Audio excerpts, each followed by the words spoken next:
சரியா? நம்ம அத்தனையும் அதுவும் தடை இல்லை. சரியா? இல்லாத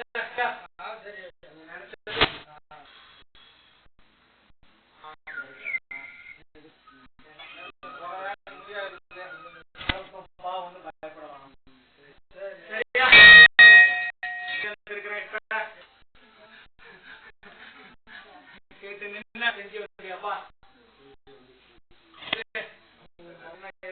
இருக்குது இதானே அதுல எல்லாத்தையுமே நான் சரி பண்ணி ஒண்ணுதான் அதுக்கான தாமதம் தீர்த்து கொடுக்குறேன்ப்பா. ஒண்ணும் பயப்படணும். நான் சொல்லிட்டு தான்